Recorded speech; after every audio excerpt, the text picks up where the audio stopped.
You're posting. You're speaking. You're doing everything they told you would grow your business. So why is it not converting? Because visibility is only half the equation. Getting attention is easy. Turning that attention into clients takes strategy. VoiceLab was built to solve that. This is where front-end visibility meets back-end conversion. You learn how to get on stages, create your own platforms, and use podcasts, summits, and workshops to grow your audience and generate real leads. Then you learn what most people never build. A system that captures those leads, follows up, nurtures relationships, and turns interest into revenue. Email and newsletter strategy that actually gets responses. Workflows, not just more noise. Real connection that leads to real business. Inside VoiceLab, you are not guessing. You're learning the how. You're implementing in real time. You're building a business that works even when you are not constantly chasing attention. Because here's the truth. If you don't have visibility, no one knows you exist. If you don't have systems, nothing converts. VoiceLab gives you both, so you can stop performing for attention and start building momentum that pays you back. If you are ready to grow your authority, expand your reach, and finally turn visibility into income, join the VoiceLab. Scan the QR code, join VoiceLab Group on the school platform, and build the business that actually works. California HR leaders, SB 553 California Workplace Violence Prevention Law is now being enforced. 74% of employed domestic violence victims report being harassed by their partner while at work. The Workplace Violence Prevention Plan is mandatory, and domestic violence spillover is embedded within the requirements. Miss a component, and you are exposed to costly violations and audit risks.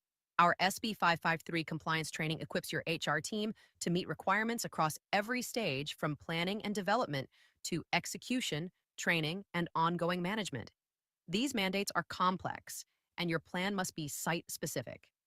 Our strategy ensures both safety compliance and audit readiness. Key areas include personnel response, personnel safety, investigations, and scheduled debriefs. We are your SB 553 subject matter experts. Scan the QR code to challenge your knowledge. Welcome to a world of unforgettable experiences and immersive marketing. Transform your events into extraordinary moments that captivate your audience. Whether it's corporate gatherings, product launches, or community celebrations, our immersive marketing solutions elevate your events to new heights. Immerse your attendees in a world of audio books and podcasts tailored to your brand. Engage their senses and leave a lasting impression. Explore the power of storytelling with our curated podcast content. From insightful discussions to entertaining narratives, we've got the perfect audio experience for your event. Ready to make your next event unforgettable? Scan the QR code now and book a complimentary immersive marketing call with our experts. Let's create memories together. Elevate your events with immersive marketing. Scan the code and let the man.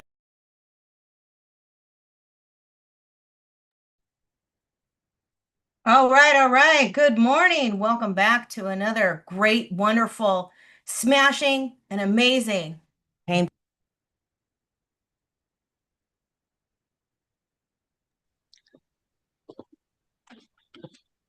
Can't hear you. Can you hear me? Can you hear me? Now I can. Yeah, you went away All from right. it. After the word amazing, you went away. Yeah, I'm pressing buttons and I'm moving things. I'm moving screens. Well, good morning. Good morning. I'm your hostess with the mostest, Nicole Borghi. All right, we're here coming at you from the Weberverse of things and a bunker in a mysterious place below, right? Here we are. We're still grinding. We're looking for visibility. If you feel like you are the best kept secret, well, hey, friends, that's not a you problem. It's really a stage problem. And you know what I do is I build virtual events that fix that fast, create done for you, done with you stages to build authority, leads, and generate revenue. So the real question I have for you, friends, is how much revenue have you left on the table? And why are you waiting to find out? Don't do that, right? So connect with me. I wanted to talk to you about that. We have these great, let me switch my screens here. Everything's getting moved around on what Zoom wants to take over this morning, where they want things to go, and how it's going to show up. And who knew that AI would be such a 16-year-old girl, right? I mean, all the time, moving stuff, changing it around, changing her mood. I don't know. Give her a credit card and let her go have a shopping spree so we can move on from it. But I am delighted and exhilarated to have this conversation because we've got the amazing Lil. And just before we get to it, I want to share with you guys a few things, little housekeeping there. So check that out if you want to check out the Voice Lab. It is about simplifying your life to get you on the stage. This is what it's all about. Are you using the microphone? Are you getting visible? Are you getting those leads? Leverage it as a marketing machine. It's as easy as pie. It's as easy as turning on the camera, talking to the mic. And you know what? It makes us human. Yeah, I didn't unmute because I love to put my finger right on the button. So I'm going to have to start turning my mic around to defeat my own self-sabotage here and start doing that. But in the meantime, it is all about getting on the mic. That's what sets us as unique little butterflies. I've got the workshop coming up, guys, this Thursday already. And let's find where is that information. It is 5 steps to lead a high impact event. I'm going to put that information in the chat, and I do encourage you to go there. It is my gift to you to come into here because whether you're developing internal leaders or building authority in the marketplace, you really want to have high impact virtual workshops. That means that you're interacting with people, you're giving them an reason to turn on that camera, how to command the room in a virtual room, how to have a repeatable workshop blueprint, and how to lead on repeat. It's really rinse and repeat. Once you have that structure, you can do this anywhere and everywhere. You can even take this into virtual reality. That's it. And make it profitable. So we'll talk about affiliation. We'll talk about sponsorship. That's one of the secrets that people don't always want to talk about in this industry. I don't know why. But it is important to know that, when you're out and about and you're doing your thing and you want to make money, you have to have different revenue streams. And this is what you're offering your people. So what is coming up next week? And we get to have Lil on the pod, on that live Q&A speaker panel for Plot Twist, a Gathering. And it is all about authors and the magic that they bring, the journey that they go through with their book writing. And, it's really where stories become voices and conversations begin. Honestly, just to be perfectly clear, because writing the book is only the beginning. There's a story behind it. And you know what? We have to market ourselves, but let's do it in a community that is going to drive us to get out there. You don't want to just put your book on the shelf. So check that out. And also, you guys, sponsoring today, we're going to look at one other thing is the digital speaker app. That is from Glenn Friesman and his son, Tyler, are amazing people. They've got great customer service. It's all about getting seen, getting heard, getting paid. A lot of people come to me and want to get paid. I want to be paid. I want to be a paid speaker. Well, if you wrote the book, you know your subject, you know your topic, and you have appeared in a workshop, on podcast, you have gone on to summits, you have generated those leads. Now you need to go in person. You want to reach out to that audience and you really want to have that engagement. This is what it's all about. So the digital speaker app. So let's get to it because we are talking about today the Pain Point podcast. What is the subject today? We've got the amazing Lil. And Lil, you know what? You're going to have to forgive me because I'm going to slaughter your last name. People always say that. It is exactly like it seems. It's Barcaski. It's Barcaski. And people can't say it. I don't give a, it's not that hard. It's phonetically, I guess. I don't know, whatever. Oh, well, and see, that's the thing is nothing means what it says anymore. I think, and that's maybe we can get into that conversation because people have changed words so much and it's become such a word salad that it's like I don't know what to say anymore. Are we even speaking the same language sometimes? Right. And I think I would, and let's get into that too. The change in that, how does that reflect upon the books? But I want to bring you up here while I get in the chat and engage with some of these people because I see some of these people in the chat and I want to drop these links of your fabulousness. Go ahead and if you would introduce yourself to everybody in the audience today. Hello. I am Lil Barcaski. And if you want to see a worse name, my family name is Bonfilio, but it's spelt like it's Bonfiglio, and that's a really hard one. I'm mostly Italian, and my father was Russian and Polish and part Italian. So anyway, so what do I say? So I am the CEO of GWN Publishing, which stands for Ghost Writers Network. But we publish a lot of books and we don't ghostwrite as nearly as many of them. So putting Ghostwriters Network Publishing would be an indicator that we had written your book, which we have not. So we do a lot of publishing with people who want to be in control of their books because we are a publishing services company. We do some coaching for people who need help getting their book written, and we do some ghostwriting for people who just want to have a book and would rather we do most of the heavy lifting. So that's a lot of what we do. I've got a wonderful team of designers. I'm a web developer for people who want a speaker author website. So we really take people on that journey wherever they are on the spectrum of I want a book from I've got nothing to I've got the whole thing written and I just need it published. So we're coming in there somewhere wherever you need us. That's pretty much what we do.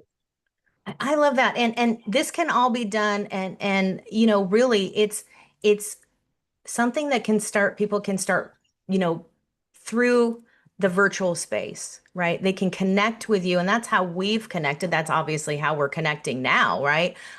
Is on the virtual space to talk to you and get into the book writing and have the conversation. You don't need to, you watch these 80s movies where they flew out or they went to England to get their book written, which is cool, which is great, which would be awesome. But we can't all do that. Secret Window. Was it Johnny Depp? And he rented this huge cabin in the woods and was writing his book. And, you see this and it's like, oh, it's such a romantic fantasy. But what is the reality now for people in this world of AI?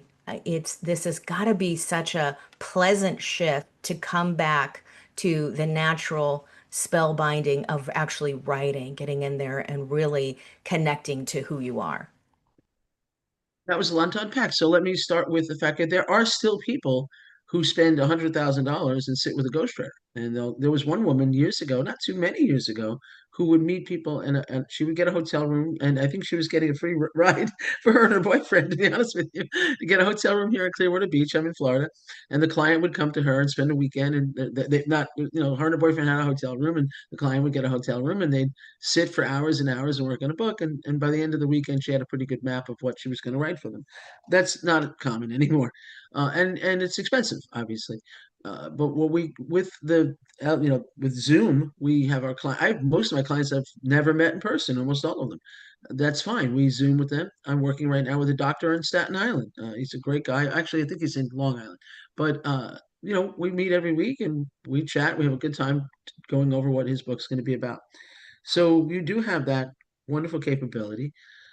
As far as AI is concerned, you made a good point earlier today, Nicole, that you can use AI in the proper way, in a good way, without plagiarizing someone else's work or what have you. If you're thinking, I don't know where to start, you can use AI to try to help you maybe create the outline, you get some ideas like, my book is about leadership. Here's some things I'm thinking about. Can you help me put together an outline of topics? Great. That's a good way to start, a good place to start. So it's very helpful. Um, some people use AI to get at least an idea of what their cover should be, but bear in mind that artwork exists somewhere in the world. So if you use that exact artwork, it's probably someone else's, and you may have a little bit of a legal issue there down the line.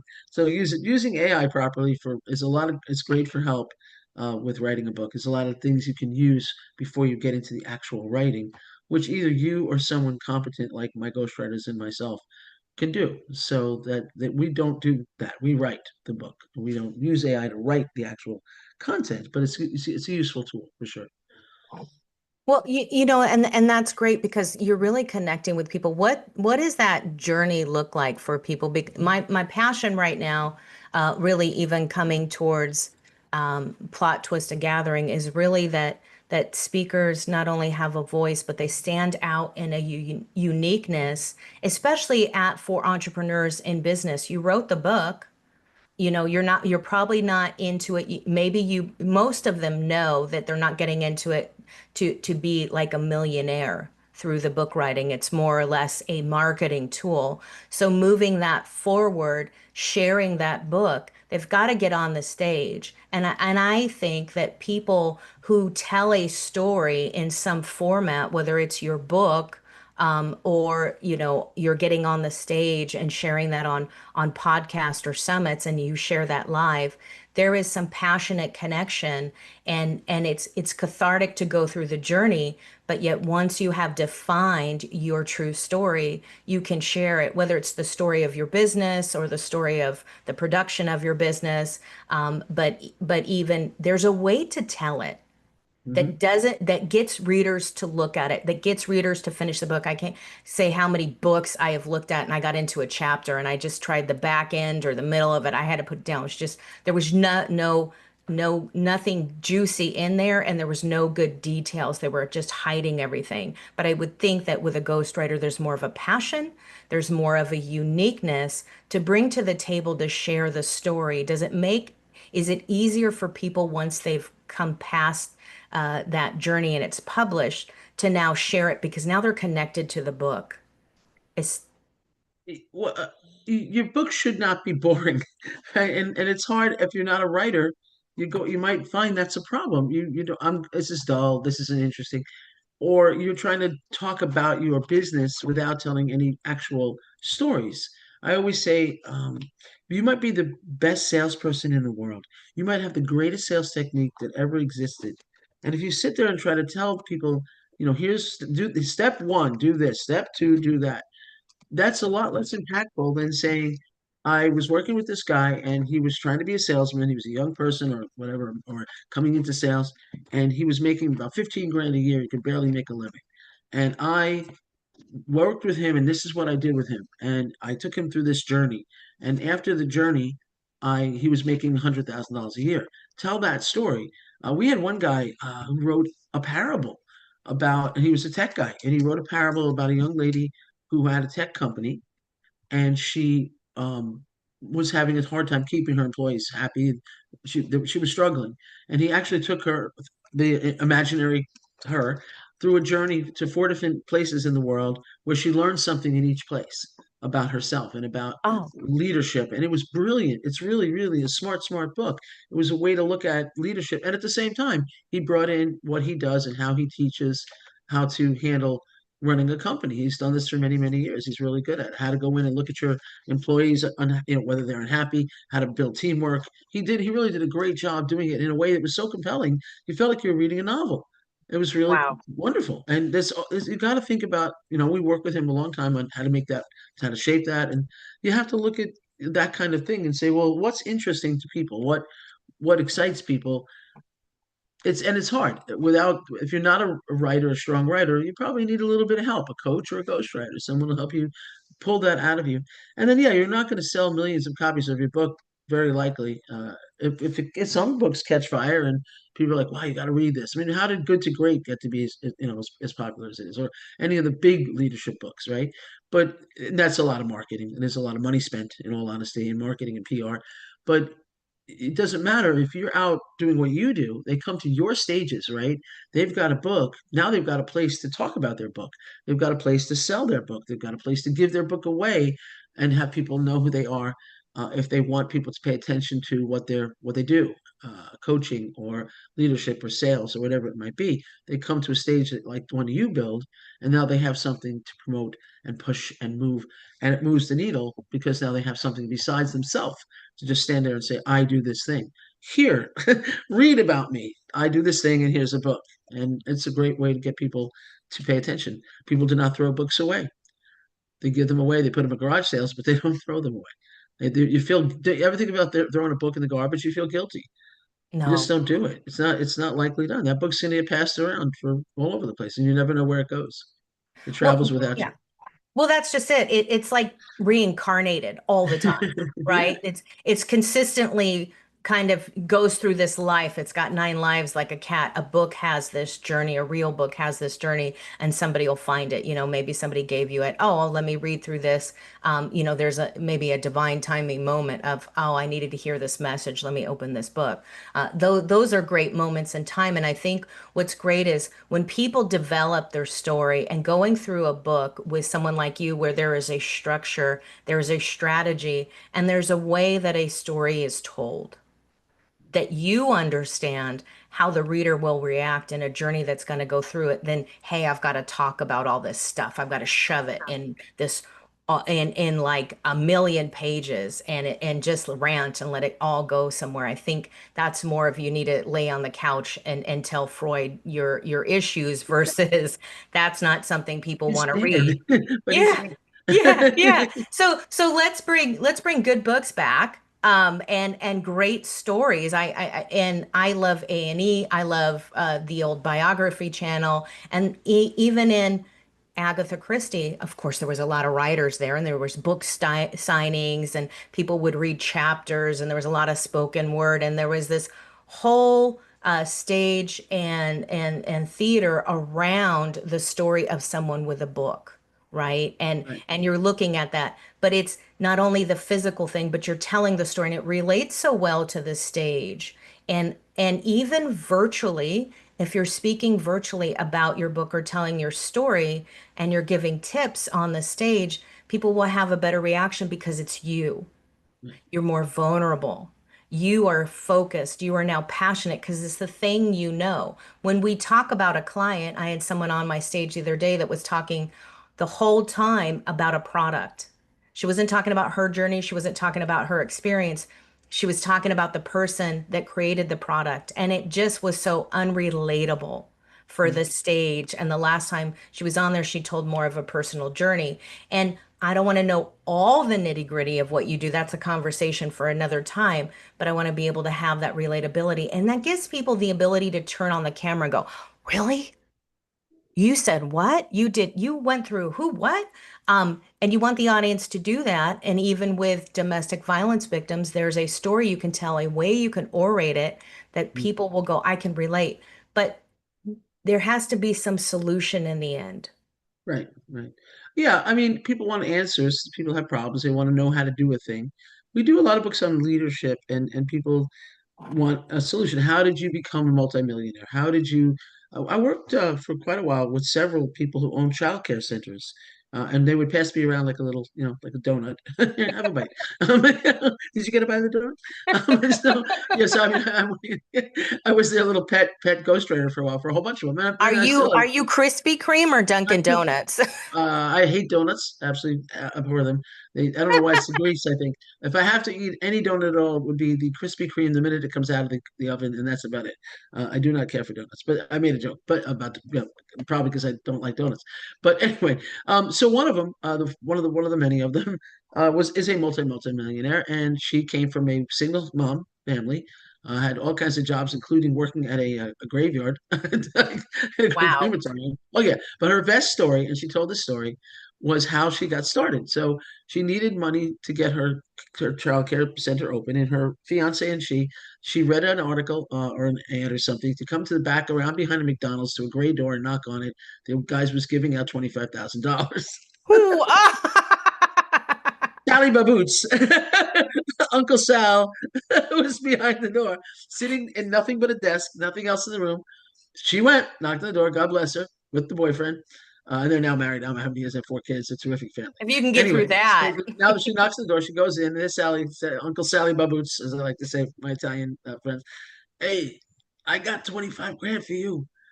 But listen, you give it back in a year, or I kill this guy. Basically, this is basically what happened. I mean, I'm not He's got making it up. cement shoes and a You glad can't make bag. this stuff up, right? So he basically said, you have 1 year to pay it back with interest, or I will break his legs. And he was very clear about it. And God bless her, she did it. They started a child care center. They in her mom's basement, then the church basement, then they got a facility, and they paid the 25 grand back. And when she ended her career, they owned 20 of them.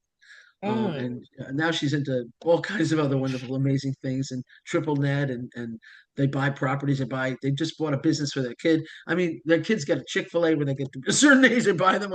She goes to Starbucks to get her coffee in the morning at her own Starbucks. I So, love that. That's was it? awesome. But she went from nothing to there, and the story she tells and how she got there, and interweaved with that, we interweaved some of her technique of getting there and what she's doing now, and why you should invest in some of the things that she's doing, and so you can tell this, you can tell what you want people to know about, in terms of your this is what I do for a living. This is what I want you to spend money on. This is how I want you to hire me. But at the same time, you can tell interesting stories to get them to the place where they care enough to want to work with you as opposed to someone else. There's a lot of people, we talked about this earlier. There are lots of people saying the same thing on networking groups, right? I help people with confidence. I help people get unstuck. I help people find their inner peace or whatever it might be. That's great. Tell me how. Yes. And tell me a story about how you did that with someone. I took this person who was struggling with this and I got them to do this.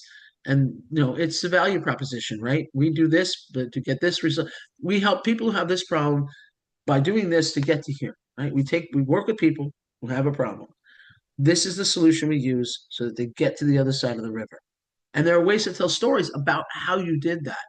If you've never done it, I'm not sure you should be writing a book, right? But if you have, or if you know how to, write a book and explain, even if you make up a case story or case scenarios of what you did to get a person to do the thing that you do, and to create the solution.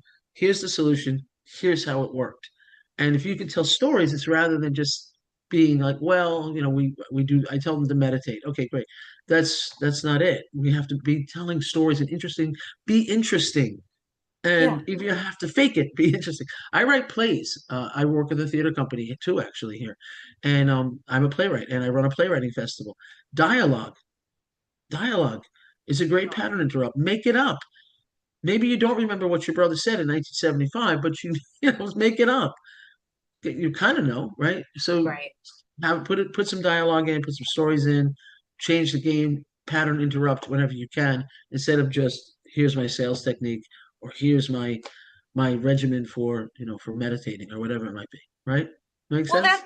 that's just it, because you need to have that kind of spark of the moment. You need to have that journey, and that's why this show's called Pain Point. Why? Because you're bringing a solution. It's really to come back to the fact that people want a solution. You don't want to be this internal cycle, and there's so much of it going on right now. There's this, and now it's external, that people have no solutions. They have no guidance, they have no strategy, they have no structure, they have zero leadership, which Mm. means that if you're going to go bring that to a business, you're not structured. People don't won't stay.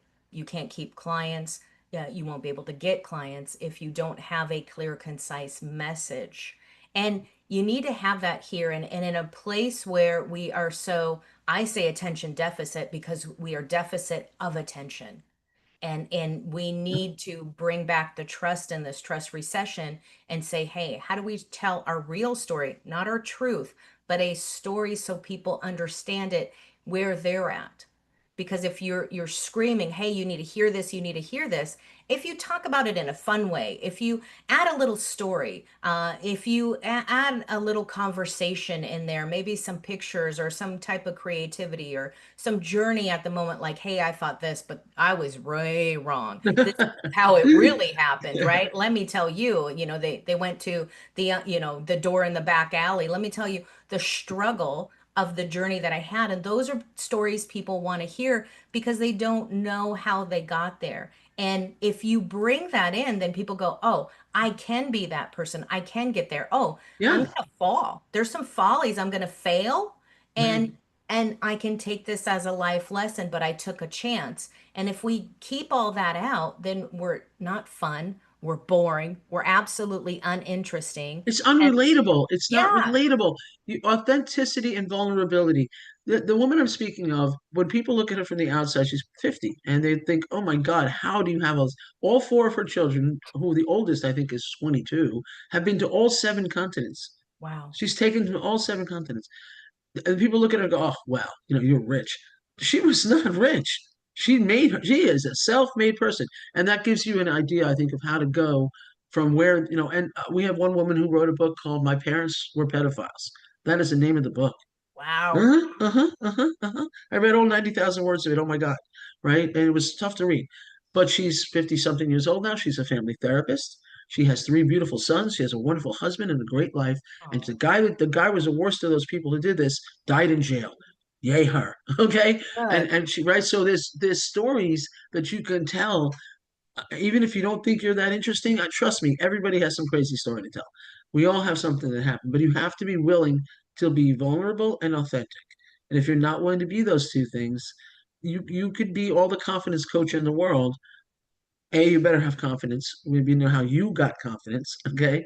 And we need to see at least three people that you took from cowering in a corner to running a company, or to getting married and having six kids and having the life they wanted, or whatever the hell it is they wanted, to get them from over here to over there. How?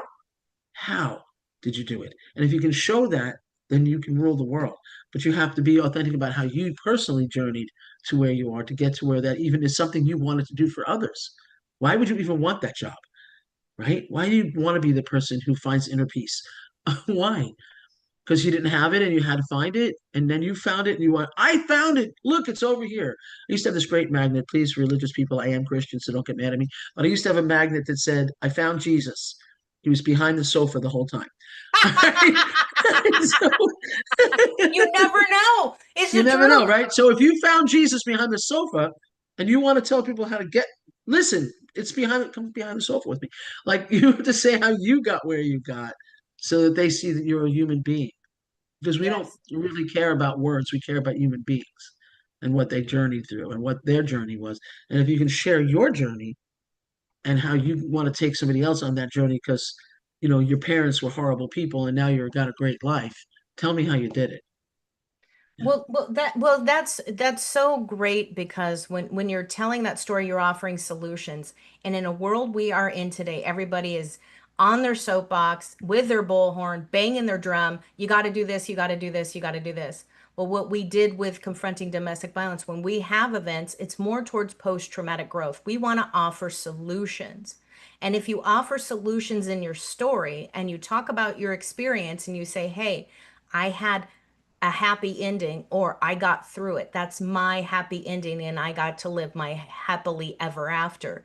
That's that point where you say, here's where I am now. I broke free from that mental space or whatever it was in that struggle.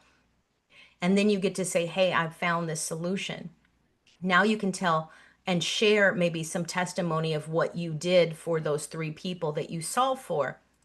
And the other thing is I see a lot of people trying to tell with products and services, or when they have call to actions and workshops, even on summits, the big problem is they tell other people's stories. That is not your story. I don't want to see you on 60 Minutes in some investigation, right? That you were in a Ponzi scheme because you sold someone else's product, you took someone else's money, and you lied, you purged yourself. There's a lot that goes on. I know people who have gotten on the stand and purged because they wanted to tell someone else's story. They fabricated something. Well, they were not mentally sane at the moment, but you know, you get in trouble with that, and Are you people saying that there are do people that. who go on stage and pretend there's someone else? Well, they will take someone else. I've had it happen to me. Let me just say it this way. I had it happen to me. So, I have the story of, hey, I lived on the street and I was homeless for a little while. I got over that, and then I took that experience into undercover police work, right? So I got to buy drugs for the city, the county, and all the fun stuff, right? I got paid to do that. I took my experience, right? So that's kind of my journey. So when I would come into a room, they would tell my story, or they would tell situations that I had as if you remember that movie Single White Female, where she becomes the best friend and she starts wearing her clothes and talking the So talk. people would tell that is your actual story. You did the whole Yeah, thing you were just saying. Okay. And so that's you my you'd go in, story. right, and you go somewhere and somebody was saying, so I was on the street. Uh-huh. Yeah, yeah. They Wait were a born minute, on a this sounds farm. this They were sounds born on horribly a farm. familiar. I'm like, hey, what? What? My friend, I'm sitting right here. Can I tell the story? I had to call him out. And the thing is that we, there's so many people that feel they don't have a story to tell, Yeah, or they don't want to show the vulnerability. They want to yeah, show that they're strong, and that's not being a good leader. A good leader has fails. They have a team in place to catch them when they fall, but you have to tell your story. You cannot tell other people's stories. Maybe that's a client you help. That's different than embodying that story as a right. lie. You Yeah, said, I'm not going to yeah, go out and say that I knocked on a gray door in the back of a McDonald's. I didn't do that. That's right. not my story, right? But I love telling her story because she's so amazing, right? And a lot of our clients are amazing. I think the problem is that people have not done enough yet to write. If you're not done enough yet, and I'm being very honest, I'd love to write all your books. That's great. But if you've not accomplished enough yet in the business you're presently in, then you may not be ready to write a book about your experiences because you don't have them, right? If Yeah. you have some success or you have an idea of how to have success, it's one thing to say, okay, here's some case studies and make up a case study of something you would do if a client came to you and said, I've been through some real serious domestic violence. I've left my husband. I have the two kids. I'm a little broke. How do I get a business started, or how do I whatever it is you did, if you know a way to make that work for real, like either you've done it for yourself or a friend or what have you, and something you haven't gotten paid for, but you know how to accomplish it, then you can create a fake story, a case study about a fictitious character that you help because you have an actual solution. So I took this woman that came through with this problem, and I helped her. I took her to get there's places where she can get free clothing. I took her there. I worked on her interview skills. I helped her work on her interview. I took her then I practiced interviewing with her. I helped her write her resume. We put her together. We got her out there, and she got a great job. And she and the kids are in a nice house now. Or I met with Habitat, and you met with Humanity, and I got her. What do you think you could do? You could make it up. But Yeah. if you actually know what the steps are to get that person from one side of the river to the other, right? What are the stepping stones you step on? If you know those stepping stones from one, because your clients over here, and they need to go over there, right? And they can see over there, it's right there. They just can't get there. And there are rocks in the water that are safe, and there are rocks that are not. And there are spots where if they step down, they're gonna drown. If you know which rocks to step on and how to get to the other side of the river, and you know that for a fact, you can tell that story, even if you haven't actually even done it yet. But it's better if you have. It's Yeah. better to tell books, to write books about things that actually have happened and that you have worked on for yourself, for others, even if it's only your journey and you're the only one that has gotten from this side of the river to this side. Tell that story and say, I want others to do this too. And I think I can help them. I got across the river. I know where the rocks are that are safe. I know how to get there. Let me take you, hold your hand, and we'll backpack it across the river together. Then that's the story, right? But you have to have solutions Yeah. to these kinds of things. You have to have actual viable solutions and not just a rambling story. If you if you've gone through a very difficult, like my one client, gone through the life that she went through, you see the journey, how she started to turn when she met the guy that she stuck with her, how they went after the guys that were bad and the people that hurt her. It was very much an Epstein Ghislaine thing, just Lane, whatever how you say her name. There was a woman 20 something and a man 40 something. Then they were the biggest trafficker of her, and so she had to get both of them, arrested. And we saw the journey, and that's a journey. It's authentic, it's vulnerable, very vulnerable. So those are the things I think that matter if you want to tell a story. AI can't do that for you, but what if you're going to use something like AI or ChatGPT or whatever, you can tell it your story and say, can you make an outline for me? Here's my Yeah. story. Help me outline this so I know how to start writing my own chapters. But write your own work. Write, do whatever, or get somebody to help you write it. That's you don't even need a ghostwriter. You might just need a coach who can help you, do a better job, help you Well, shape it a little bit better. You know? yeah, that's it. Because when you get that clear and concise story, it's your journey. You had a problem, you went through the drama. People want to feel that, right? You to hike into the mountain and the peaks and see that journey and coming back down. They want to feel that with you. And when you have that connection, people can feel that. And that is part of that kind of energetic feeling of when you walk in the room, when you own your story, when you're able to repeat your story on the stage, when you are able to get into a room, even networking, and tell a story, because even your pitch is a portion of a story that you're going to share, and then you have conversations in a breakout room. When you have this and you've put that out there and you've done the thing and you have the journey and you write this, and then you're coming into a place where people can read it, and now you can say, hey, I take ownership of this book. There's so many people that hide their books, and sometimes it's kind of like that maybe they felt I'm in an anthology with people that I don't feel like align with the story, or I wasn't ready to tell the story, or there wasn't good editing. I mean, in all honesty, there's a lot of people that take your money and they won't edit your book. They won't even use AI to try to edit your book. They just will put it out there the way you wrote it, and it's hard for people to read it. Right? It's not punctuated properly. The Mhm. grammatics are atrocious. It's very hard to follow. But when you do this and you have a great story, you can tell people honestly, you're proud to share the book.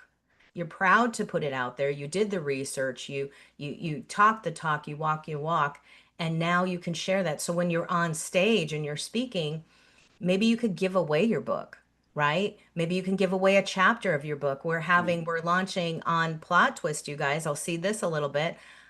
Part of the launch that we're doing in the collaboration is to share with people to do produce their own audiobooks and to produce and read chapters of their book so they can do the audio, have audio and video to either give away, because it's so much more connected when you're the one sharing the audio, you're the one reading the book, and you're the one sitting there with the book talking about the story. You don't have to have all this fancy video stuff. You can, but it's just a way to simply see, what can I use digitally, what can I solve for, to share with my audience. It's a great thing to share with your members. If you have a Patreon, you're on a school platform, you can share your book, you can share your video. What a gift that has come from the heart. And now people, maybe you share a chapter or two, people will go get the book. Right. And that's something that you can share for marketing. When people go through this, and we were talking, we've had a few conversations with people about the marketing of their book. First of all, come to the stage and tell your story. You have to go through some type of book signing, and maybe just getting on the summit like a plot twist. The speakers that are there, those authors and publishers that are there, are coming there to share a few tidbits, and that way you can turn on the camera and have an engaging conversation. We're going to be live doing that, so you can, even if you're on LinkedIn or anything and maybe you're working, you can still comment and get a little bit of the action, or you can be in the room, come off camera and talk to the speaker, talk to the person in the room. It's a different form of connection. It's a different way to market, because you get to talk about your journey, your book, and what you do, and people get into that a little bit more. There's a lot of fancy stuff that people do, which, there's billboards, there's all kinds. I'm sure you've heard a few things. What does it look like when you tell somebody and you're assessing first with them, when they write the book, what do they need to do so it doesn't stay on the shelf? They're asking me, Yeah. talk to you. They need to go to get on stages. There's a couple things. First off, be creative about book signings. Just because you wrote a book, you think you have to go to a bookstore to do a book signing. Your book probably relates to a lot of other things and other environments where a book signing might be more appropriate. If you've written a book on women's confidence or on divorce over a certain age, they call gray divorce, go set up book signings. And where do women go when they don't have confidence in themselves, or they've gone through a bad breakup, or they've gone through, where do you think they go? They don't go to the bookstore. They go to the yoga studio. They go to the gym.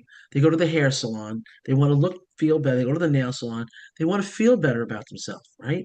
Go talk to those guys and do book signings in a hair salon or a yoga studio, or they'll be happy to have you. Go to a health food store and say, hey, can I set up in an aisle somewhere and sell my book? Or is there a corner? Is there a cafe somewhere that sells healthy food? Think about different places to take the book for book signings besides a bookstore. So that's the first thing. Get on stages as much as possible. Most of the books we do come in at about 200 or so pages. They're not huge books because you don't need a huge book. 130 to 100, or maybe 230 pages, somewhere in there, which means you're going to be able to buy your book on Amazon or Ingram Spark for as little as $4, $5, $6 maybe. The book's going to sell for 18.99 or 20. So go buy them and give them away. If give, or talk to a promoter like you, Nicole, and say, "Hey, Nicole, you're doing a live event for women. You got 100 people coming. The book's retails for $20. If I sold you the book for $9, would you buy? Would you buy 100? And you might say, "Ooh, I might not, but I've got a sponsor who's dying to put something in the swag bags. They might pay that money. Let me see if they can put a bookmark or something in your book. Is that okay? Sure. Why don't you put a flyer in my book and stick it in my book? That way the flyer gets more attention. And we'll put something on the back of the book, whatever." Now they're going to spend nine hundred or $1,000. You're going to pay half of that for the book you have, and you've made some money to stand on a stage, and now everybody has your book.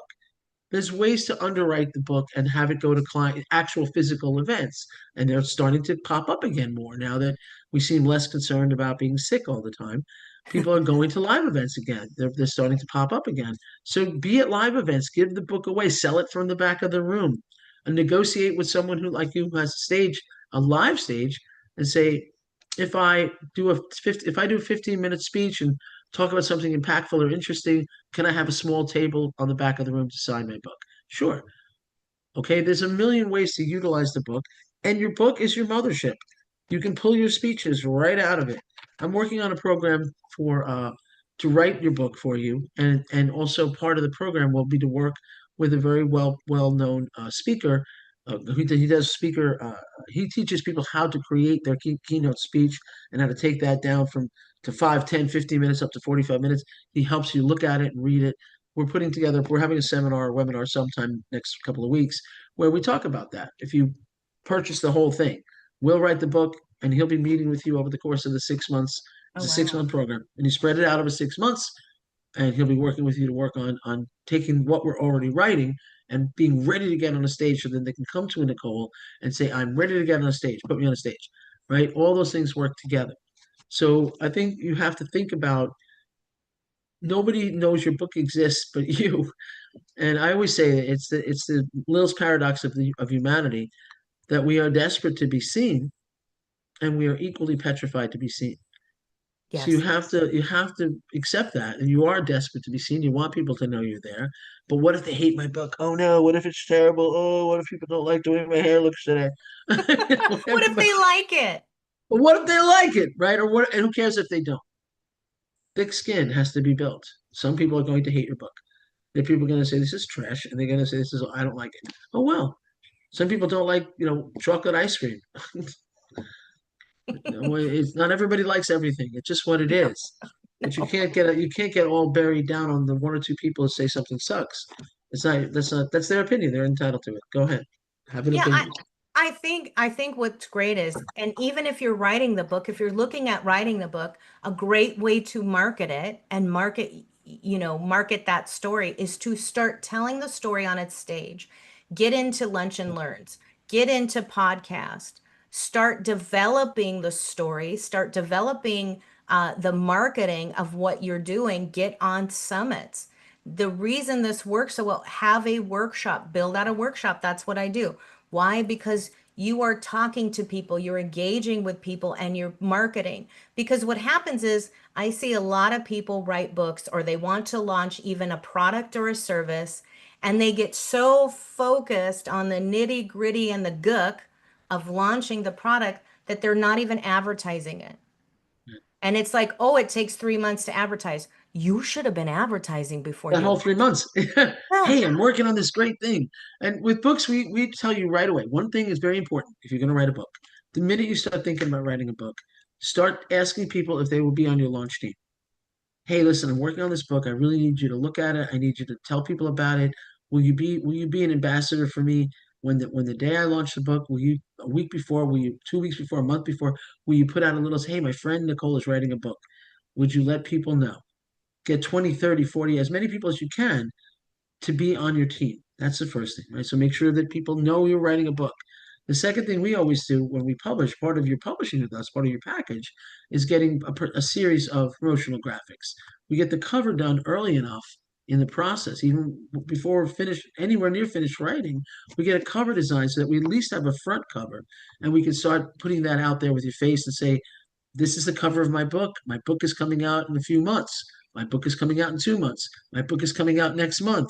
My book is coming out next week, right? And then when the book comes out, you have a graphic that says, today, buy my book. Get people on all the socials to be excited about your book. Do some lives about it. Hey, I'm going to read a couple of sentences from my first chapter. Ooh, or here's the topics I'm working on. Get on lives. Tell people the book is coming, because it's going to be done if you're working with someone like us.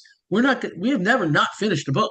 I mean, I'll be honest. The only time we've ever not finished a book is when somebody just bailed. I had a guy who was I'm not going to, a nice guy, but he's clearly had some real mental issues, some kind of bipolarity, and nice guy, but he just couldn't, he kept changing his mind. He kept trying different things. We finally had to say, buddy, this isn't working. We love you, but you're never going to finish this book.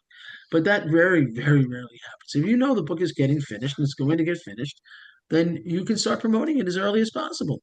Get moving on it. Don't be afraid to do that, because if you don't do that and you wait till the last minute, just like any product or service that you're working on, by the time you get it done, great, you have the product, great, you have the book, and you have no clients, you have Yeah. no readers, you have no anything, because you haven't told people what you're working on. I'm working on a great new sales technique. You're not going to believe how great it is. Okay, what's it about? I'm not telling you yet, but I'm working on it. Okay, I got to work. What People is it? misjudge the element of surprise. Yeah, that's Surprise, you stupid. got it done, right?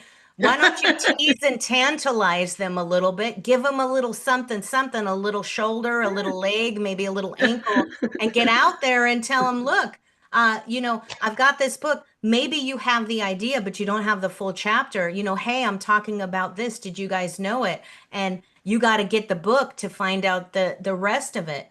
But and people are like, well, I can't tell you, it's super secret. Well, that's the government does that. Come on. We all know how UFOs go. There's no disclosure. You got to disclose it yourself.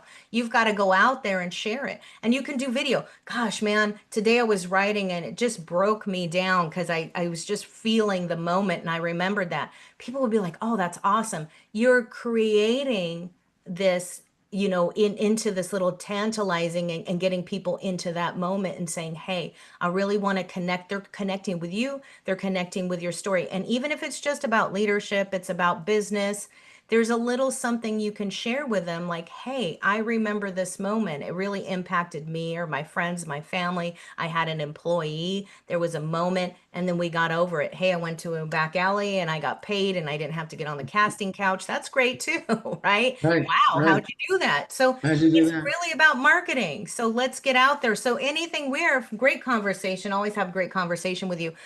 So any last takeaways? I've shared all your links everywhere on YouTube and LinkedIn. And you guys, you can just reply to this live stream or DM me and I can send you Lil's way. Any last takeaways? No, just look, your book, there's a lot of things your book can do for you. It can get you on stages, it can get you more clients, it can get you it's cathartic if it's for certain people. It gets it off your chest. All those things are true.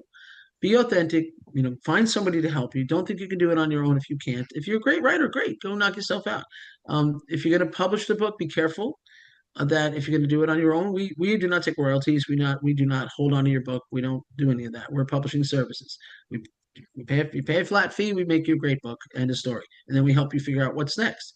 But whatever you do, just be authentic, be yourself, tell real stories, and find ways to leave a legacy. Because the other thing your book does for you, even if it's a business book, is it leaves a legacy. It gets people to know that you did a thing and to be remembered for. And it's a great thing to leave a legacy, I think. So right now we're working with coaches and athletes, CEOs who are exiting. We have a whole program for them where it's very reasonable for us to write the book for them.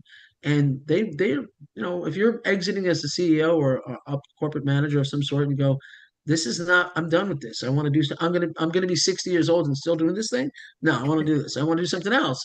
And this is a way to do it. Get on stages, start talking about something, create a foundation, give some of your proceeds to a charity, do that sort of thing. Same with athletes. How long can you play baseball, even baseball, which is probably longer than most, till you're 37, 38? What do you do the rest of your life?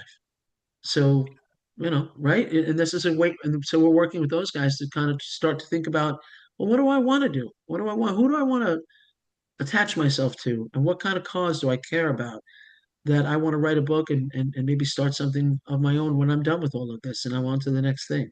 There's always the next thing. It's never too Yep. late to have a happy childhood. So that's the I last didn't thing I have to say.